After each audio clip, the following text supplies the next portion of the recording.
The original six isn't understood, but over the last 4 years, perhaps a new era of powerhouse organizations have emerged. For each team left this year's field vying for Lord Stanley, Nakufo Nayama tells us that road is one they have all already traveled. The Final Four is set in the Stanley Cup playoffs, and all 4 teams boast winning experience. You know, I was actually just thinking about yesterday, before the game, that, you know, if Chicago would win, it would be last 4 years champions. It's pretty crazy, right? The Kings, Bruins, Blackhawks, and Penguins are the last 4 champions, and the teams have a total of 56 players with their names engraved on the cup.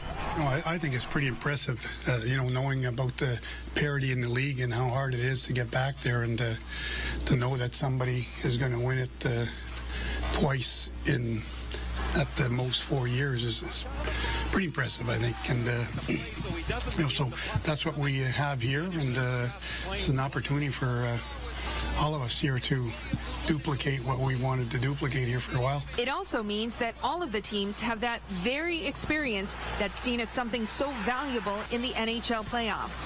Yeah, I think it's interesting. It's something I didn't really thought about until one of you guys told me. So I think it's interesting. I think you learn from experiences, and you get better. And I think that's what it proves right there, is that all 4 teams are, you know, once you taste it, you want to relive it, and you want to redo it, and I think that's the case for all 4 teams. Marchand to Bergeron, was right in front, Seguin scores! What hands! Marchand to Bergeron to Seguin. In the case of the Penguins and Bruins, the experience is there, and so is the depth on both teams.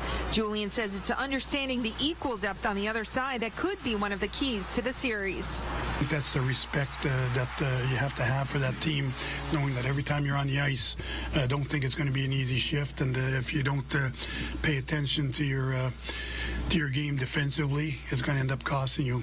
Julian speaks from experience, but so will the other 3 head coaches. The remaining 4 teams all have the same head coaches that led them to their Stanley Cup championships. Julian says to him that experience, it goes a long way, not just for the players, but for the coaches. He says when you've been there, you certainly know how to handle situations a lot better.